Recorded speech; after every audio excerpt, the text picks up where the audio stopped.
once-in-a-lifetime opportunity to organize a symposium around my research interests. I would talk more about this. I think that human security is arguably, or human insecurity is the most important issue today, and I hope not only in Japan but outside of Japan. And I hope that, and actually I'm pretty sure the discussion which we will have today will be one which is not only thought-provoking but also instructive and constructive. This is a photo taken in the aftermath of the tsunami, not in Fukushima but in Ishinomaki. What this symbolized was how the concept of security, which I'll argue is a concept which was born on sea and not on land, has been demoored in a way, has left its natural shores and invaded sovereign territory, the sovereign territory here being land.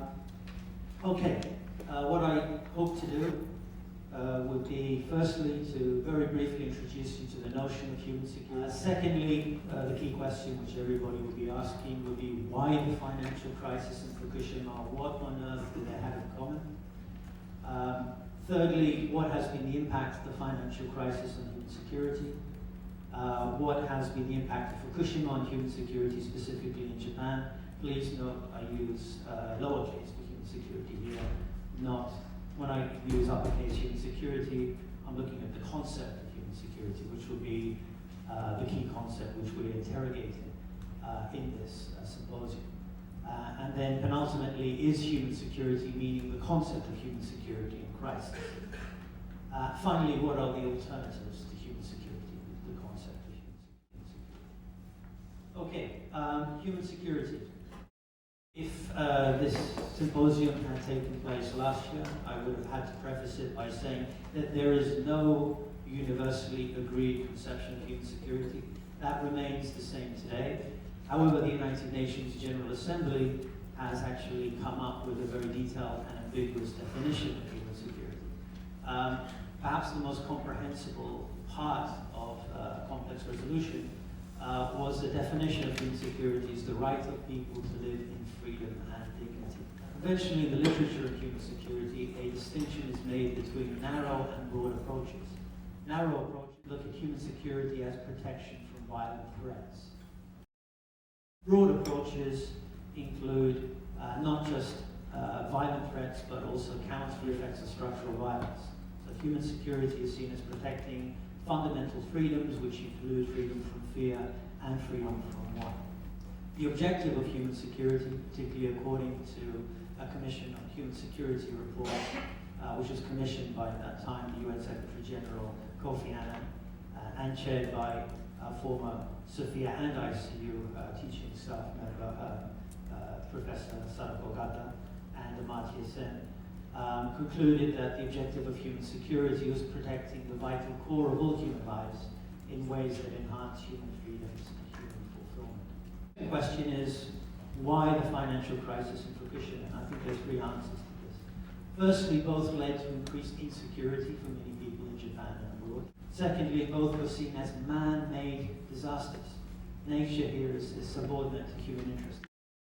This is quite controversial, and I hope to briefly explain this when we look at the slide on Fukushima and the impact of Fukushima on human security. And finally, both demonstrated the powerlessness of the state to protect its citizens in a globalizing world, with the dominant economic actors are corporations, investment banks, in this sense, tech. This is linked up to issues of what Professor Sasson and others have termed globalization, which we look at in terms of neoliberalism. Okay, human security and the financial crisis. I'm making an assumption, and I think it's an assumption upon which most of the presentations are based, which is the financial crisis hasn't really changed much, or hasn't really changed as much as it should in terms of the dominant regimes governing the global economy. The financial crisis has not altered the underlying structure of global neoliberalism, which has led to what Professor Sasson has termed as savage sorting of winners and losers on a global scale. In 1994, the United Nations Development Programme Human Development Report defined human security as the protection from sudden and hurtful disruptions in patterns of daily life, whether in jobs, in homes, or in communities. States after the financial crisis have been powerless or perhaps have been unwilling to protect their citizens from the hurtful disruptions caused by this financial crisis. This is a source of insecurity. Specifically, turning to the keynote presentations, what I'd like to do is introduce themes, having read the papers which emerge from the keynote presentations. One of the first questions we have, which I think comes from Professor Sassen's presentation, is whether crisis itself is a structural feature of deregulated financial markets. Instead of talking in terms of the financial crisis, crisis is seen as embedded within the operations of a global capitalist economy. Related to this, and this is the main topic of Professor Pasha's presentation, is the central idea of abandonment. What Professor Pasha is doing is not just looking at neoliberalism in terms of the operations of a strictly economic system, but one which has a certain understanding and implications for what it is to be human in a sense, and specifically for human security. So the main point of his presentation is whether it be seen as an essential constituent here of neoliberalism.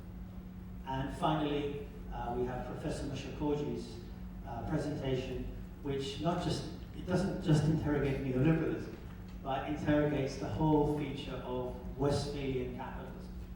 So to what extent can the financial crisis be seen as a symptom of the terminal phase of Westphalian capitalism? Now this phrase, Westphalian capitalism, is not something you'll see in IR textbooks, because conventional approaches to international relations make a differentiation between the Westphalian system of sovereign states and a global market.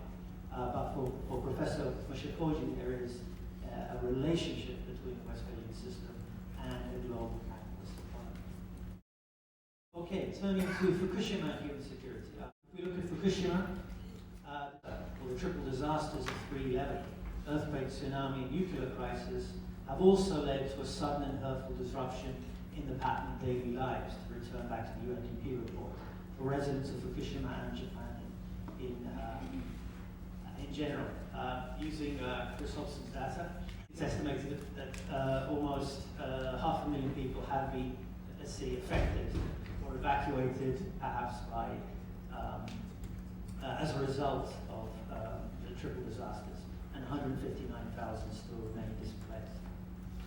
So we have, and this is a word which Professor Sassen used in an earlier talk in San Diego, the idea of expulsion, I think, is pretty important. People were expelled from their homes, people were expelled from their communities. And there's certain parallels here with the financial crisis. What was different was an attempt by what is termed the nuclear village to naturalize the crisis, to see Fukushima and the radiation leaks and the threats to human insecurity which resulted from it as part and parcel of the damage wrought by the tsunami. Luckily, Professor Vosse and SSRI hosted ex-Prime Minister Khan earlier last year.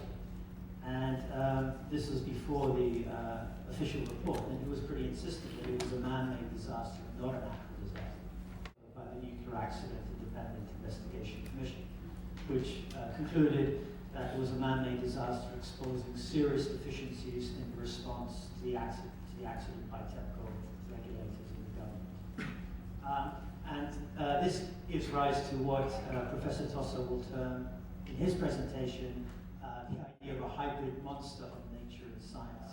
So Japan has been threatened in a way by this hybrid monster, which is a source of insecurity. It's an image an analogy which I particularly like. Turning to the panel discussion, again we have three different themes, three different papers and three different themes which perfectly meet or speak to the themes of the symposium. Following up from Professor Tossa's analogy of a hybrid monster, there's an idea of the objectivity of science and technology. And he makes a statement in his paper which is about objective science. So can there be an objective science and technology contaminated by either political or the social. And I like this idea of contamination, that politics sort of contaminates this idea of technology and a pure science. Secondly, if we look at the paper of Anna Pagantaleo, we have images of radiated bodies. So were the radiated bodies of Fukushima a result, in this sense, of a transnational politics of technology and science? And within her paper, what I particularly like about it is the attempt to link issues related to the nuclear crisis, not just to domestic politics within Japan, but to a transnational politics, which involves multinational corporations and also states. And finally, if we look at Chris Hobson's paper, there is an attempt to look at human security with human security lens, not just as a foreign policy tool, but also as an approach which could be used domestically within Japan. Okay, I'm going to just briefly run through tensions in human security. So this question looks at why is human security in crisis? And I would argue, yes, human security is in crisis. And it's in crisis for four different reasons. The first reason is a tension between national security and human security. The concept of human security makes the individual the referent object of security. All security exists for the individual who is meant to be freed from fear and want. However, human security makes the state responsible for the protection of the freedom of the individual. So there's this tension there which I'd argue goes right back to the foundations of political theory and Thomas Hobbes' survival. Secondly, the idea of a particular economic system, for want of argument, I'm going to call it neoliberal globalization. I think Professor Pasha talks in terms of neoliberalism per se. For Professor Mushakoji, there's more of an explicit use of capitalism, but a system based on production for profit. How can you have a system which is based on production for profit, meeting the needs of everybody so that we're all free from want? I think this is a fundamental tension within the broad approach of human security. The third theme is the relationship between technology and environment. The idea is actually based on a subordination of environment for human needs. Technology is an instrumental approach, an instrumental way of looking at nature. And again, interestingly, perhaps one of the tensions here is, isn't it perhaps our very instrumentalization of nature which is causing human insecurity today? And finally, the relationship between the individual and community is particularly important here.